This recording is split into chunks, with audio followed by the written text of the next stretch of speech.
Hello learners, आज के इस वीडियो में मैं आपको वेक्टर कैलकुलस का एक इम्पॉर्टेंट टॉपिक बताने जा रही हूँ। यह है सरफेस इंटीग्रल। सरफेस इंटीग्रल को usually double integral s f dot N cap d s से डिनोट किया जाता है, जहाँ पर एफ एक वेक्टर है, यानी कि वेक्टर पॉइंट फंक्शन है,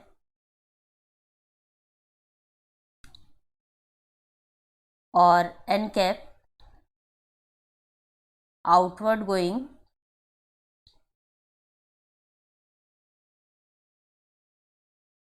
नॉर्मल यूनिट वेक्टर है।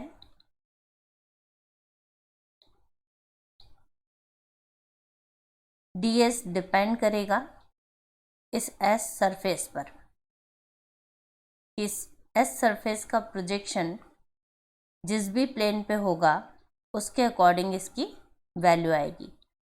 सो double integral s f dot N cap d s, इसमें जो डी एस है इसे हम डिपेंड करेगा कि एक्स वाई प्लेन में लें या प्रोजेक्शन जिस भी प्लेन में लें उसके ऊपर इसकी वैल्यू आ जाएगी। अगर मैंने एक्स वाई प्लेन पे प्रोजेक्शन लिया है एस सरफेस का, तो प्रोजेक्शन को आर अगर कंसीडर करती हूँ तो ये आ जाएगा f dot N cap, d s को रिप्लेस कर देंगे d x d y upon mod of n cap dot k से। याद रखने के लिए हम ये रख सकते हैं कि अगर एक्स वाई है तो जेड का जो वेक्टर आएगा वो यहाँ पर आएगा। इसी तरह से डी एस को रिप्लेस किया जा सकता है डी वाई डी जेड से अपॉन में n cap dot y z है तो एक्स का आई वेक्टर आ जाएगा, और डी एक्स डी जेड से अगर एग्जैक्ट प्लेन में हम प्रोजेक्शन ले रहे हैं एन कैप डॉट, यहाँ पर एक्स और जेड है, वाई नहीं है, इसलिए जे वेक्टर आ जाएगा। तो ये डिपेंड करेगा कि डी एस की वैल्यू हम क्या रखेंगे अकॉर्डिंग टू क्वेश्चन। तो outward going normal unit vector है एन कैप, उसे हम डिनोट करते हैं gradient of phi upon its magnitude से। Gradient phi del dot phi से रिप्रेजेंट किया जाता है, और इसका magnitude of del dot phi लिखेंगे। इसे अंडर रूट में कंपोनेंट्स के स्क्वायर्स का सम होता है। अब मैं सरफेस इंटीग्रल से रिलेटेड एक क्वेश्चन ले रही हूँ। Evaluate double integral s f dot N cap d s where f vector is equal to 6zi minus 4j plus yk and s is the portion of the plane 2x plus 3y plus 6z is equal to 12 in the first octant। यहाँ पर हमें double integral s f dot N cap find करना है, और F given है और एक surface given है। तो सरफेस को हम कंसीडर कर लेंगे कि ये फाई है,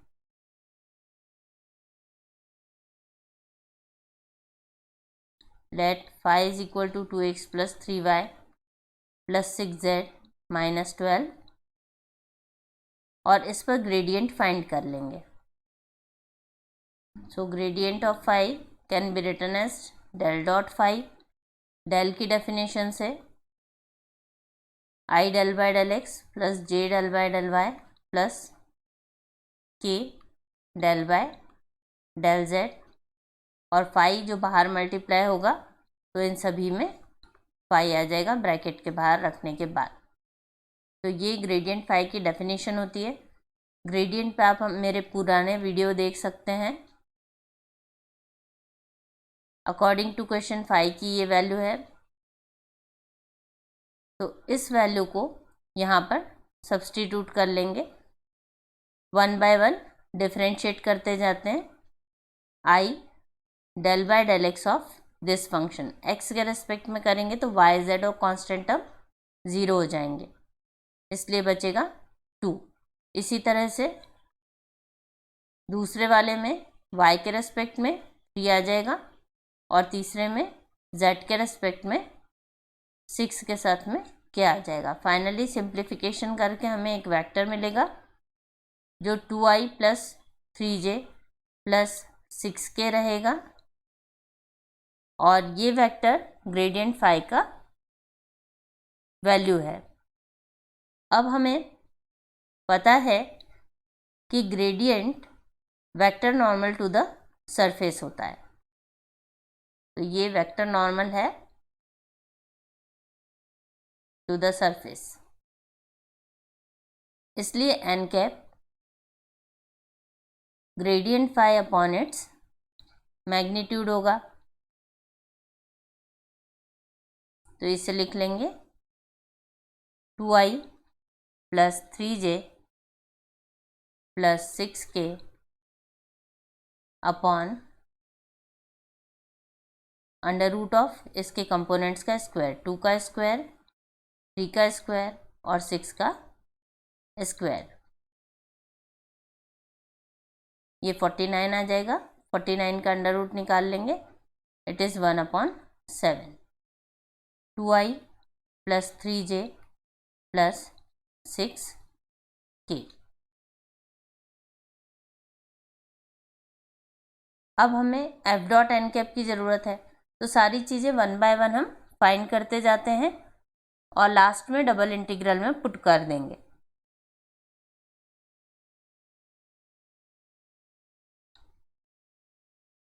F dot N cap, f vector given है 6zi minus 4j plus yk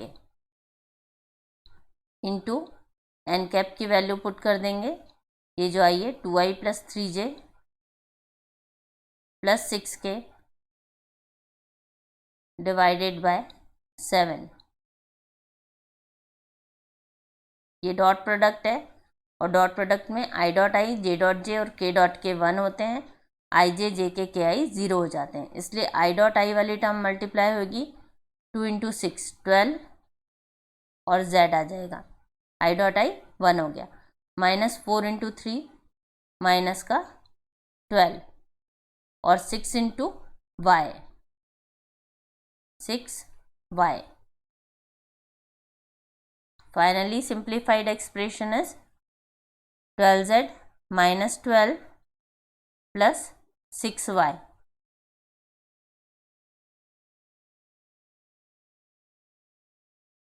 इसमें 6 कॉमन लिया जा सकता है, तो 6 कॉमन ले लिया, 6/7 12z, इससे आ जाएगा 2z माइनस 2 प्लस y। तो अब हमारे पास एफ डॉट एन कैप आ गया है एंड हमें जो फाइंड करना है वो double integral s f dot N cap d s है।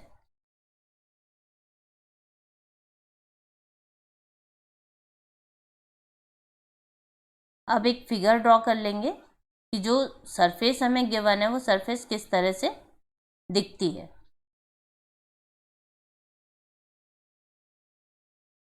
ये 3 डायमेंशनल रहेगा, यहाँ पर x, y और z एक्सिस है। ये जो इक्वेशन है 2x plus 3y plus 6z is equal to 12, इससे हमें ड्रॉ करना है S is the portion of the plane,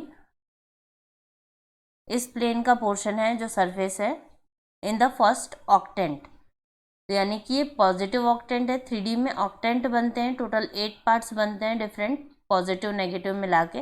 तो जो हमारा 2D में XY प्लेन होता है वैसे ही 3D में XYZ में जो क्वांटिटी आती है पॉजिटिव क्वाड्रेंट में उसको पॉजिटिव ऑक्टेंट बोलेंगे, क्योंकि टोटल 8 पार्ट्स होते हैं और इसमें सारे पॉजिटिव आते हैं। अब यहाँ पर जब हम XY प्लेन में ड्रॉ करना चाह रहे हैं तो Z कोऑर्डिनेट 0 होगा। इसमें अगर Z को 0 कर देते हैं तो इससे मिलेगा 2x + 3y = 12। तो ये जो लाइन बनेगी वो 2x + 3y = 12 होगी। यहाँ 0 0 0 है ओरिजिन। इस पॉइंट पर अगर हम वैल्यू देखना चाह रहे हैं x की वैल्यू, तो हमें y और z दोनों को 0 करना पड़ेगा। अगर y z दोनों 0 हो गए तो यहाँ से 2x = 12 मिल जाएगा। 2x = 12 ये इम्प्लाई करेगा कि x की वैल्यू 6 है। तो इस कारण इस पॉइंट पर x की वैल्यू 6, y और z 0 है। इसी तरह से जो लाइन है ये, इसकी इक्वेशन XY प्लेन में इसलिए 2x + 3y = 12 है, एंड सो ऑन। अब यदि हम y का पॉइंट देखना चाहते हैं तो इस इक्वेशन में हम x और z को 0 कर देते हैं। x को 0 किया, z को 0 किया, तो 3y = 12, यानी कि y की वैल्यू 4 आ जाएगी। 0 4 0 ये पॉइंट आ गया। फिर z के लिए देख लेते हैं कि z में क्या होगा। x और y 0 कर दिए तो 6z = 12, यानी कि z की वैल्यू आ जाएगी 2। तो इस जगह पर 0, 0, 2 ये पॉइंट होगा। और लाइन ज्वाइनिंग दीज 2 पॉइंट्स, और यहाँ से भी ये ज्वाइन कर देंगे। ये इस तरह से एक 3 डायमेंशनल फिगर बन गया है। और इस प्लेन को जो बाहर की तरफ हमें दिख रहा है, मैं हाईलाइट कर दे रही हूँ इसको। ये जो पोर्शन दिख रहा है ये सरफेस एस को रिप्रेजेंट कर रहा है।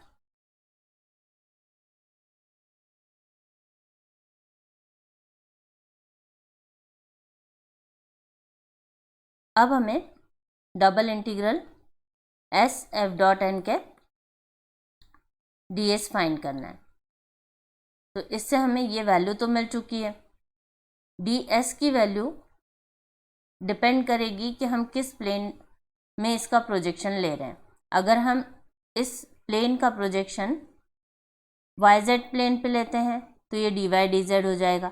ये ट्राइंगल बन जाएगा। यहाँ से पीछे से ये जो पोर्शन है, ये पोर्शन बैक साइड में जो है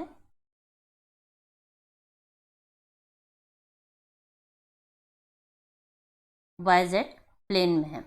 तो अगर हमने इसको लिया तो ये बन जाएगा। अगर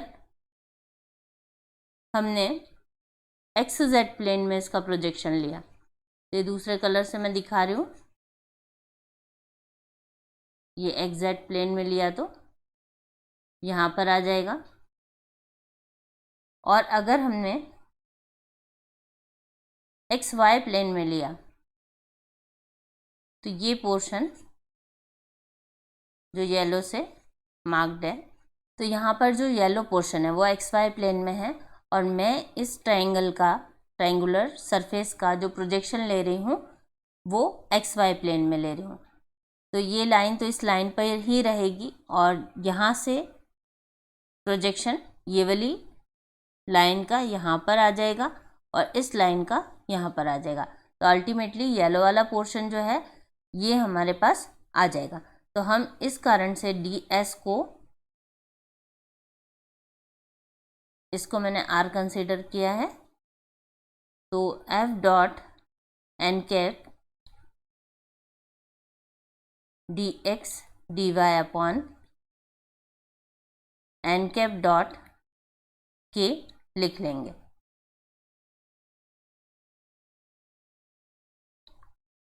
अब यहाँ एफ डॉट एन कैप की वैल्यू हमारे पास है 6/7 2z minus 2 plus y into d x d y divided by N cap dot K. N cap में के का मल्टीप्लिकेशन, एन कैप ये है 1/7 2i plus 3j plus 6k, और इसमें अगर हमने के का मल्टीप्लिकेशन किया तो आई डॉट के और जे डॉट के 0 हो जाएंगे, केवल के डॉट के बचेगा, के डॉट के 1 हो जाएगा, तो यहाँ से बचेगा 6 और अपॉन का 7। सो एन कैप डॉट के की वैल्यू आ जाएगी 6/7। यूजुअली जो यहाँ पर वैल्यू आती है वो कैंसिल हो जाती है, तो ये 6/7 इस 6/7 से कैंसिल हो गया। अब यहाँ पर लिमिट्स डालनी है और इसको x और y का फंक्शन बनाना है। अब यहाँ पर हमारे पास 2z है, तो 2z z को हमें x और y के टर्म्स में लिखना पड़ेगा। तो हमारे पास एक्स वाई जेड में रिलेशन है 2x plus 3y plus 6z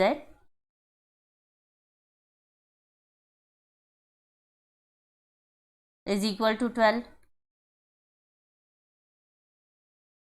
इससे z की वैल्यू निकाल लेंगे, तो 12 minus 2x minus 3y divided by 6, या फिर हम z को लिख सकते हैं 2 माइनस x/3 माइनस 1/2 y।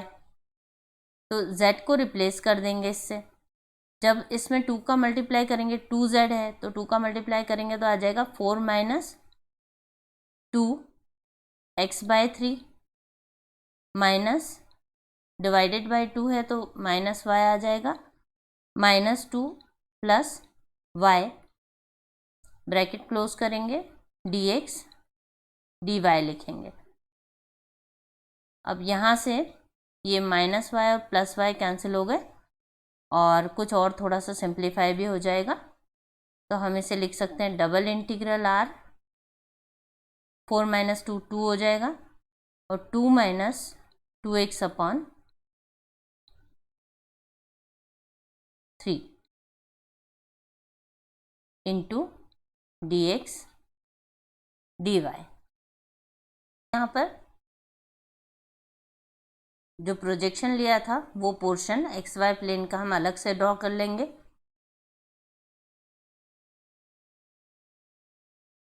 ये एक ट्रायंगल है, x की वैल्यू यहाँ पर 6 है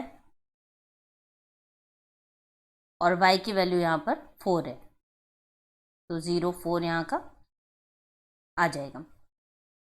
अब इसे मैंने येलो कलर से शो किया है ऊपर वाले फिगर में।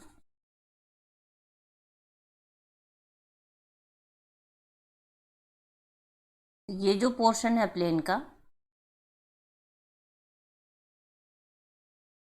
इसके लिए हमें 2D में लिमिट्स लिखनी है। ये line 2x plus 3y is equal to 12 है। अब इस येलो वाले पोर्शन को कवर करने के लिए हम या तो हॉरिजॉन्टल स्ट्रिप ले सकते हैं या वर्टिकल स्ट्रिप ले सकते हैं। तो अगर हमने इसको वर्टिकल स्ट्रिप लिया, y एक्सिस के पैरेलल स्ट्रिप लिया, तो यहाँ पर x एक्सिस है तो y कोऑर्डिनेट 0 होगा, तो y की लिमिट यहाँ से निकाल लेंगे जहाँ पर स्ट्रिप टच कर रही है, तो लिमिट आ जाएगी y इज इक्वल टू 0 से, यहाँ से y की वैल्यू निकालेंगे, it implies y is equal to 12 minus 2x upon 3, that is y is equal to 4 minus 2/3x।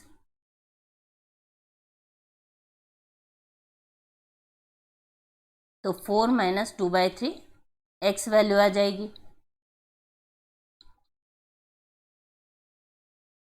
अब इस रीजन को कवर करने के लिए ये स्ट्रिप मूव करेगी फ्रॉम लेफ्ट टू राइट। तो लेफ्ट साइड पे देखेंगे, यहाँ पर x की वैल्यू देखनी है, तो x इज इक्वल टू 0, और यहाँ पर भी x की वैल्यू देखेंगे। जब ये स्ट्रिप मूव करके यहाँ तक आएगी तो इस जगह पर x की क्या वैल्यू है, यहाँ पर x 6 है, तो x will very from 0 to 6। 2 minus 2x upon 3 into dx dy। क्योंकि हमने y को वेरिएबल लिया है लिमिट्स, इस कारण से इंटीग्रेशन पहले y के रेस्पेक्ट में होगा।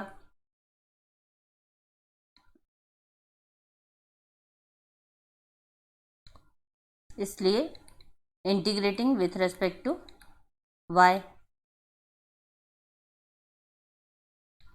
x की लिमिट रखी रहेंगी। ये पूरा फंक्शन x का फंक्शन है, इसलिए ये भी एज इट इज रहेगा। और जो y है उसके रेस्पेक्ट में हम जैसे ही इंटीग्रेट करेंगे तो y आ जाएगा, उसकी लिमिट आ जाएगी 4 माइनस 2/3x तक 0 से, और बचेगा dx। अब जैसे ही हम लिमिट पुट करेंगे, यहाँ पर 2 माइनस 2x अपॉन 3 लिखा रहेगा, मल्टीप्लिकेशन में 4 माइनस 2/3 x आ जाएगा। जब y 0 है लोअर लिमिट पे तब कोई दिक्कत नहीं है।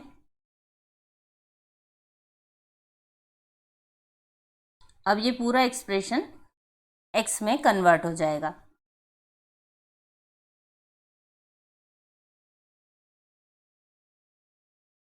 और इसका सिंप्लीफिकेशन कर लेंगे, 8 minus 8/3x minus 4/3x plus 4/9 x² integral as it is. अब और थोड़ा सा सिंप्लीफाई करके लिख देंगे इंटीग्रेशन को, x is equal to 0 to 6,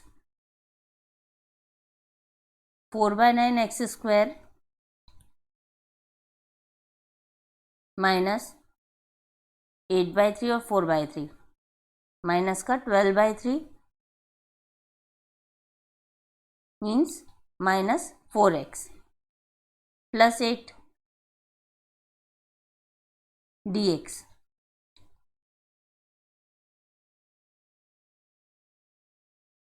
integration को कंटिन्यू करेंगे,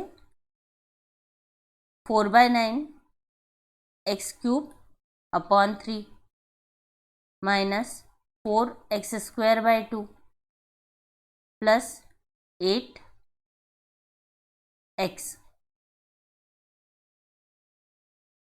0 to 6।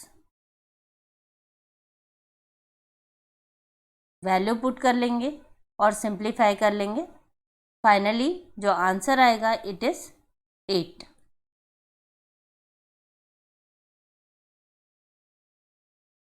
सरफेस इंटीग्रल के क्वेश्चंस काफ़ी लेंदी होते हैं, तो इसलिए एक लेक्चर में बहुत ज़्यादा कवर नहीं किया जा सकता है।